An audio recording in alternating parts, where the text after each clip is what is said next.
আসসালামু আলাইকুম রহমতুল্লাহি ওয়া বারাকাতুহু।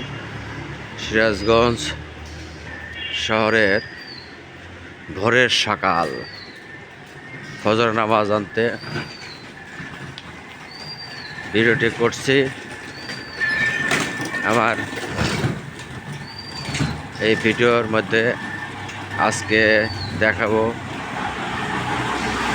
চৌরাস্তা থেকে কাটেলপুর যাওয়া পর্যন্ত যে রাস্তাটি দেখা যাচ্ছে, এটা হলো সিরাজগঞ্জ শহর থেকে একদম কাটেলপুর, উত্তরবঙ্গ। বগুড়া যাইতে পারবেন, রাজশাহী যেতে পারবেন, রংপুর, দিনাজপুর, পঞ্চগড়, ঠাকুরগাঁও এই রাস্তায় যেতে পারবেন। এটা হলো আমাদের সিরাজগঞ্জ শহরে ভোরের একদম ভোরবেলায় আমি ভিডিওটা করছি।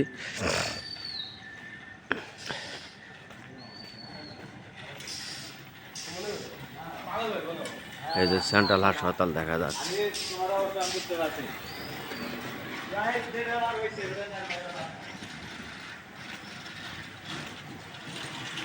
এই যে একটা রিক্সা আসতেছে অনেক ভোরে, অনেক ভোরে। আমাদের এই শহরটা পরিষ্কার পরিচ্ছন্ন, ভালো একটি শহর। অনেক ভোরে, হ্যাঁ, অনেক ভোরবেলা এটা করা। সবাই দেখেন, সবাই আমার এই ভিডিওটা যদি ভালো লাগে থাকে, সবাই আমার এই চ্যানেলটি সাবস্ক্রাইব করবেন, লাইক করবেন, কমেন্টস করবেন। নতুন নতুন ভিডিও যেন আমি আপনাদের উপহার দিতে পারি। ভালো থাকবেন, সুস্থ থাকবেন। আল্লাহ হাফেজ।